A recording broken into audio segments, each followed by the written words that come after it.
একটি নবদম্পতিকে ঘিরে তৈরি হয়েছে আলোড়ন। সামাজিক রীতিনীতির বাইরে গিয়ে প্রেমের সম্পর্ককে বিয়েতে পরিণত করায় তাদের মুখোমুখি হতে হয়েছে নির্মম এক ঘটনার। এই ঘটনাটি ঘটেছে ভারতের ওড়িশা রাজ্যের রায়গাদা জেলার একটি গ্রামে। সেখানকার এক তরুণ ও তরুণী, যারা পরস্পরের আত্মীয় ছিলেন, ভালোবেসে বিবাহ বন্ধনে আবদ্ধ হন। কিন্তু তাদের এই সিদ্ধান্ত গ্রামের প্রথার সঙ্গে সাংঘর্ষিক হওয়ায় গ্রামবাসীরা বিষয়টি ভালোভাবে নেননি। এরই জেরে নবদম্পতিকে মাঠে নিয়ে যাওয়া হয়। সেখানেই গরুর জোয়ালের মতো কাঠামোর সঙ্গে তাদের বেঁধে হাঁটানো হয় এক প্রকার শাস্তিস্বরূপ। আশেপাশে উপস্থিত কিছু ব্যক্তি সেই দৃশ্যকে মুঠোফোনে ধারণ করেন। পরে সেটি ছড়িয়ে পড়ে সামাজিক যোগাযোগ মাধ্যমে। ভিডিওটিতে দেখা যায় দম্পতিকে কষ্ট দিয়ে টেনে নেওয়া হচ্ছে, আর পাশে কয়েকজন ব্যক্তি অবস্থান করছেন। এমন অমানবিক চিত্র দেখে সামাজিক মাধ্যমে ক্ষোভ জানিয়েছেন বহু মানুষ।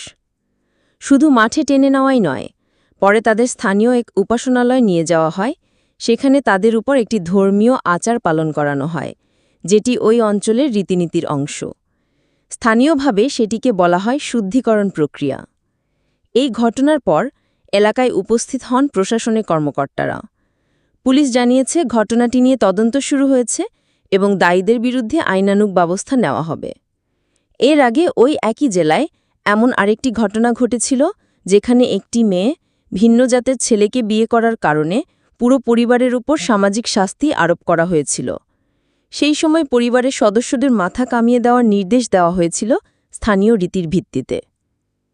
এই ঘটনাগুলো সামনে আসায় আবারও আলোচনায় উঠে এসেছে সামাজিক বিধিনিষেধ এবং ব্যক্তিগত স্বাধীনতার সীমারেখা। অনেকেই মনে করছেন ব্যক্তিগত সম্পর্ক ও পছন্দের বিষয়গুলোতে এমন হস্তক্ষেপ সামাজিকভাবে অগ্রহণযোগ্য। দর্শক, এই ছিল আজকের বাংলা 24 চ্যানেলের সর্বশেষ নিউজ। নিয়মিত নিউজ আপডেট দেখার জন্য বাংলা 24 চ্যানেলটি সাবস্ক্রাইব করতে ভুলবেন না। দেখা হচ্ছে খুব শিগগিরই নতুন আরেকটি ভিডিওর সাথে থাকার জন্য ধন্যবাদ।